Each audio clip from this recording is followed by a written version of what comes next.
सभाका सभापतिज्यू, प्रमुख अतिथिज्यू,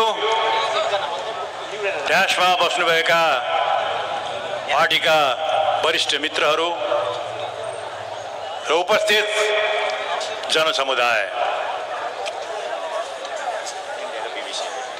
साथीहरू, सर्वप्रथम म चैत्र 15 गतेको घटनामा नेपाल सरकारको गोलीबाट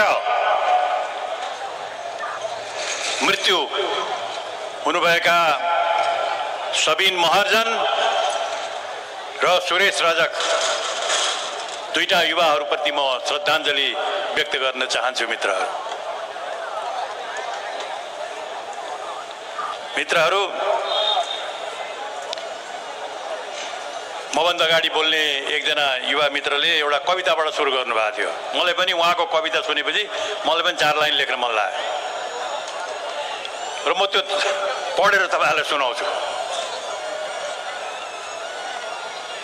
हे रावणका कलियुगे कुरूप अवतारहरू, हे रावणका कलियुगे कुरूप अवतारहरू, अब कति लुट्छौ जनतालाई,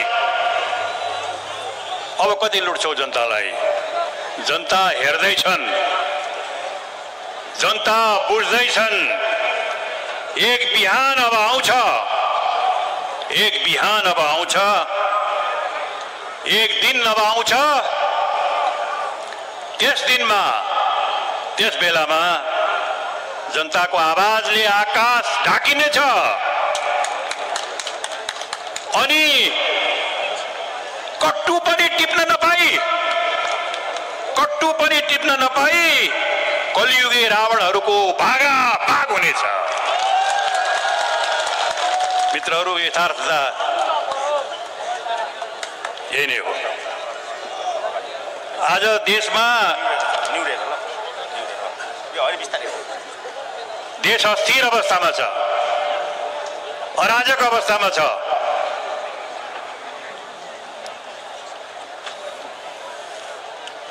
जनता पीडित छन्। तपाई जहाँ हेर्नुहोस् भ्रष्टाचार बढेर गएको छ। तपाईहरु सबैले महसुस गर्नुभएको छ। जनताले हरेक तहमा, हरेक ठाउँमा काम गर्ने मान्छेले भ्रष्टाचारको समस्या झेल्नु परेको छ। यहाँ भनिन्छ कि भ्रष्टाचार म गर्दिन, भ्रष्टाचार म देख्दिन, म गर्दिन र गर्नेलाई छोड्दिन भनेर पनि यहाँ भनेको सुनिन्छ। तर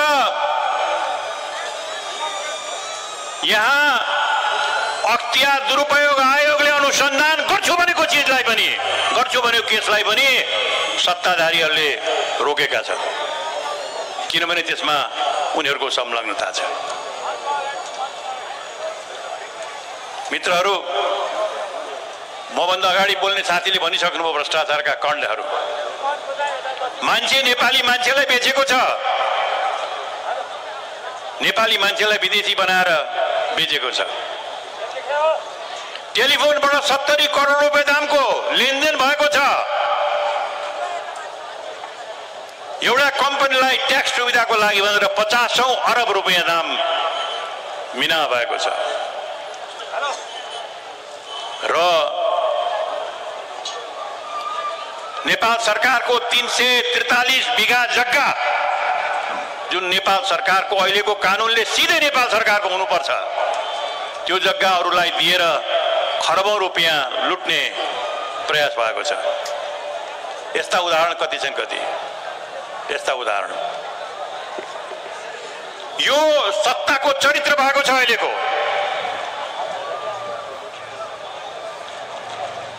र यति निष्क्रिय सत्ता छ,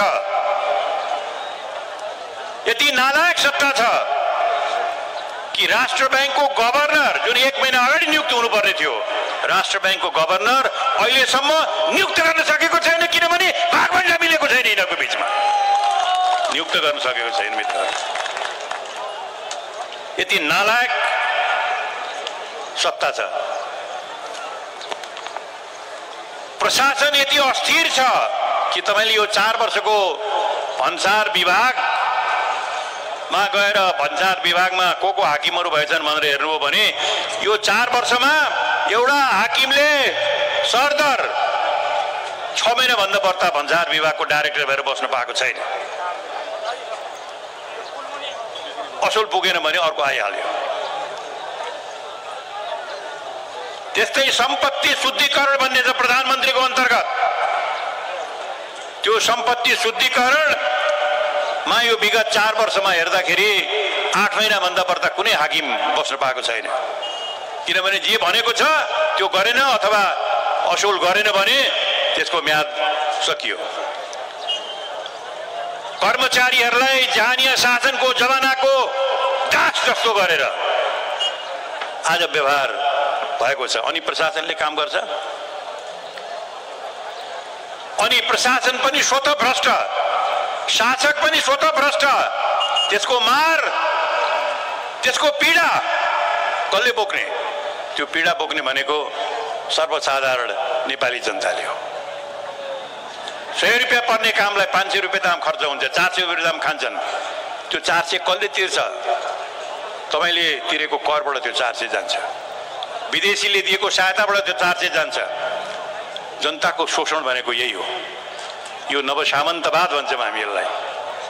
यो सामन्तवादको नयाँ रूप प्रजातन्त्रको नाममा अहिलेका शासकहरूले कायम गरेका छन् र इतिहासले यो देखाएको छ कि जब प्रजातन्त्रको नाममा भ्रष्टाचार बढेर जान्छ भने त्यो बेलामा सत्ताधारीहरू नै प्रजातन्त्र ध्वस्तको लागि जिम्मेवार हुन्छन्। त्यो बेलामा प्रजातन्त्र ध्वस्त गर्ने नै उनीहरू हुन्छन्। प्रजातन्त्रको सिद्धान्त राम्रो हो, तर त्यसलाई दुरुपयोग गर्यो भयो। तपाईसित खुकुरी छ, दाउरा काट्न पनि सक्नुहुन्छ, दुरुपयोग गर्नुभयो भने हात काट्छ, जिउ काट्छ। अहिले देश सिद्ध्याउने काममा लागेका छन् मित्रहरू। यहाँ राष्ट्र बैंकको तथ्याङ्क हेर्नु भने कृषिमा ऋण गएको छ, तर साना किसानमा ऋण घटेर गएको छ। व्यापारमा ऋण बढेर गएको छ, तर साना उद्योगीहरूलाई दिने ऋण घटेर गएको छ। जुन साना उद्योगीले अधिकांश रोजगारी सिर्जना गर्छ, जुन साना किसानले अधिकांश काम दिन्छन्, र जो अनुदानहरू आएको छ, जो विदेशीले दिएका वर्ल्ड ब्याङ्कबाट आएका अनुदानहरू आएको छ, त्यो आफ्ना भरौटीहरूलाई व्यापक रूपमा पार्टी कार्यकर्ताहरूलाई खन्याएको छ। कि यही हो त प्रजातन्त्रको नाममा दिएको जनतालाई सेवा? यसले गर्दाखेरि हामी यति कमजोर भएर गइसकेका छौँ। जनताको टाउकोमा ऋण बढेर गइसकेको छ। साधारण खर्चको लागि पनि नेपाल सरकारको राजस्वले भ्याउँदैन। अब साधारण खर्चको लागि पनि नभ्याउने अवस्था भइसकेको छ र ऋण तिर्नको लागि अब ऋण लिनुपर्ने अवस्था आएको छ। देशलाई टाट पल्टाउने काममा आजका सत्ताधारीहरू लागेका छन्।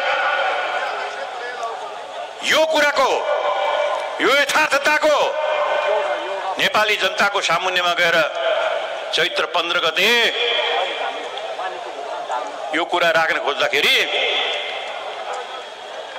त्यो बेलामा त्यहाँ भाग लिने राष्ट्रिय प्रजातन्त्र पार्टीका महामन्त्री डाक्टर धवल शमशेर राणा, उपाध्यक्ष मिश्रजी, रविन्द्र मिश्रजी, उहाँहरूलाई नेपाल सरकारले समातेर 25 वर्षसम्म झ्यालखान राख्ने खालको मुद्दा लगाएको छ। अहिले यो देशमा अन्याय भयो, यो देशमा अत्याचार भयो, यो देशमा नेपाली जनताको स्रोत साधनमाथि खेलबाड भयो। यो देश तिमीहरूको बिर्ता होइन, नेपाली जनताको सम्पत्ति हो। मेचीदेखि महाकाली, हिमालदेखि तराईसम्म 3 करोड नेपालीको लाल पूर्जा हो। यो यसमा खेलाची गर्न पाउँदैनौँ भनेर आवाज उठाउँदाखेरि उहाँहरूले गएर अहिले 25 वर्षे मुद्दामा थुनेर राखेको छ। हामी नेपाल सरकारलाई भन्छौँ, उहाँहरूलाई छोड्नुहोस्, तपाईँले छोड्नुपर्छ। छोड्नु भएन भने हामी जबसम्म छुट्दैनौँ हामी लामो साथ पनि लिँदैनौँ, पछि लाग्छौँ हामी। हाम्रा साथीहरूलाई छोड्नुहोस्, किनभने उहाँहरूले नेपालको जनताको, नेपाली जनताको पक्षमा बोल्नु भएको छ, अन्याय र अत्याचारको विरोध गर्नु भएको छ। मित्रहरू, यो यथार्थता आफ्नो ठाउँमा छ। नेपाल सरकारले यसलाई भाषणमा बोलेको एउटा आक्रोश मात्रै नसम्झियोस्, आक्रोशले बोलेको होइन। यथार्थताको पीडा हामी यहाँ राखिरहेका छौँ। मित्रहरू, अहिले म धेरै लामो बोल्न चाहन्न। म अहिले खालि एउटा एक दुईवटा कुरा मात्रै अरू तपाईँहरूलाई भन्छु। त्यो के हो भने नेपालमा अहिले रावणहरूको शासन भएको छ। रावण भनेको तपाईँ हामीले सुनेका छौँ नि त, रामनवमी त अस्ति भर्खर भयो होइन? रावणहरूको शासन भएको छ। र रावणको शासन भनेको के हो? रावण भनेको के हो? त्यो बिम्ब तपाईँको अघिल्तिर आउँछ। रावण भनेको के हो? रावण भनेको अहंकार हो। रावण भनेको अरूको चीज मेरो भन्ने घमण्ड हो। रावण भनेको सर्वसाधारणलाई उपेक्षा गर्ने मनस्थिति हो। रावण भनेको मैले गरेपछि जे गरे पनि हुन्छ, मैले गरेको ठिक भन्ने अहंकार, रावण प्रवृत्ति हो। त्यो रावण प्रवृत्ति, त्यो रावण प्रवृत्ति नेपालमा जनताको मत, जनताको बल लिएका जो राजनीतिज्ञहरू छन्, जसले जनताले तिमीहरूले काम गर हाम्रो लागि भनेर जनताले पठाएको हो, उनीहरूको प्रवृत्ति रावण प्रवृत्ति भएर गएको छ। रावण प्रवृत्ति भएर गएको छ। यो सम्पत्ति भनेको, यो सारा ढुकुटी भनेको त हामीले जे गरे पनि हुन्छ। यसमा अरू कसैले बोल्ने हो भने त्यो हाम्रो विरोधी हो, त्यसलाई सिद्ध्याउनु पर्छ। रावण प्रवृत्ति यही हो। यो रावण प्रवृत्ति यति बढेर गएको छ, जहाँ तै हेर्नुहोस् तपाईँ, यो रावण प्रवृत्ति बढेर गएको छ। यसको विरोध गर्ने, यो आजको संसारमा यो प्रवृत्तिले यो देशलाई कमजोर बनाउँछ। यो प्रवृत्तिले नेपालको आत्मविश्वासमा प्रहार गर्छ, नेपालीको इज्जत र सम्मानमा प्रहार गर्छ, नेपालको विश्वमा आफ्नो छविलाई धुमिल पार्छ। धुमिल त भएको छैन। नेपालको पासपोर्ट हेर्नुहोस्, नेपालको पासपोर्ट मान्यताको आधारमा धेरै धेरै धेरै तलतिर गइसकेको छ। एकपटक थियो जर्मनीमा जान पनि नेपालको पासपोर्टमा भिसा चाहिन्थेन, ती ल्याएर छाप लगाउँथ्यो। अहिले हेर्नुहोस् त कहाँ छ? नेपालको पासपोर्ट भनेपछि दस्ताली हेर्छ। यस्तो अवस्थामा देशलाई पुर्याउने, देशको बेइज्जत गराउने यो रावण प्रवृत्तिको विरुद्धमा सङ्घर्ष गर्नु आजको मूल चुनौती हो। ठुला पार्टीहरू गर्नेवाला छैनन्, उनीहरू त्यही प्रवृत्तिमै बसेका छन्, त्यही प्रवृत्तिबाटै फाइदा लिइरहेका छन् हाम्रा मित्रहरूले त्यहाँ। अब त्यसको विरोध गर्ने, अब राष्ट्रव्यापी रूपमा राष्ट्रवादी नेपालीहरूलाई उठाएर यो राष्ट्र हामी बनाउन सक्छौं। यहाँ रोजगारीको लागि गल्फ स्टेटमा गएर 50 डिग्रीको घाममा पसिना चुहाउनु पर्दैन, हामी काम दिलाउन सक्छौं। यो विश्वास दिलाएर काम गर्ने शक्ति जो हो त्यो राष्ट्रवादी हो। राष्ट्रवादी भनेको सबै नेपालीको, चाहे त्यो हिमालको शेर्पा होस्, चाहे त्यो पहाडको गुरुङ होस्, राई होस्, लिम्बू होस्, मगर होस्, बाहुन होस्, छेत्री होस्, नेवार होस्, अथवा मधेसको राजवंशी होस्, यादव होस्, थारू होस्, जोसुकै होस्, सबैलाई सम्मान, सबैलाई इज्जत, सबैलाई समानताको आधारमा अगाडि लग्ने प्रेरणा जुन पार्टीले गर्छ र काम गर्छ, त्यही हो राष्ट्रवादी भनेको। हामी त्यही राष्ट्रवादी पार्टी हो। त्यो अभियानमा राष्ट्रिय प्रजातन्त्र पार्टी लागेको छ अहिले मित्रहरू। यसमा हामी निरन्तर लाग्नेछौँ, निरन्तर लागेर आएका छौँ, निरन्तर लाग्नेछौँ। र यसको क्रममा हामीले एउटा कुरा के भनेका छौँ भने यो अभियानमा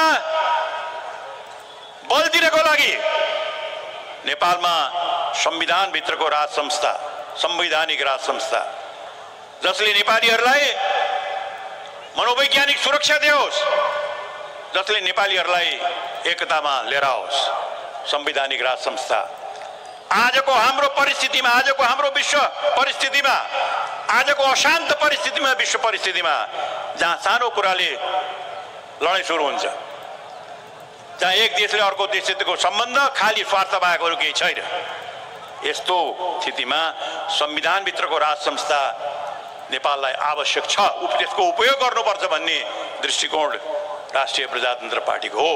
र हाम्रो 5000 वर्षदेखिको यो हाम्रो सभ्यताको चिन्ह, नेपाल सभ्यताको दृष्टिकोणले धेरै माथिको देश हो, ए वर्गको देश हो सभ्यता संस्कृतिको दृष्टिकोणले। त्यो लाई बचाउन नेपालको पहिचान सनातन धर्म राष्ट्र को रूपमा नेपालको पहिचान हुनुपर्छ भन्ने राष्ट्रिय प्रजातन्त्र पार्टीको दृष्टिकोण हो। यसरी राष्ट्रलाई आफ्नो आस्था, राष्ट्रलाई आफ्नो परम्परा, यसरी राष्ट्रलाई आफ्नो राम्रा कुराहरू पुरानाका पनि लिने नयाँ चुनौती, वैज्ञानिक आस्था, वैज्ञानिक चिन्तन र जनताप्रतिको समर्पण भावको साथ काम गर्ने पार्टीको रूपमा राष्ट्रिय प्रजातन्त्र पार्टी जान चाहन्छ, कोसिस गरेको छ। तपाईहरुले साथ दिनुहोस्। यही कुरा म तपाईहरुसित निवेदन गर्दै एक पटक यो रावण प्रवृत्तिलाई अन्त गरेर छोड्छौं भनेर तपाईहरुले हात उठाउनुहोस्। एक पटक रावण प्रवृत्तिलाई मार्छौं। यति भनिसकेपछि म फेरि भन्छु तपाईलाई, हाम्रा साथीहरु जो सत्तामा हुनुहुन्छ, यो देश हामी सबैको हो।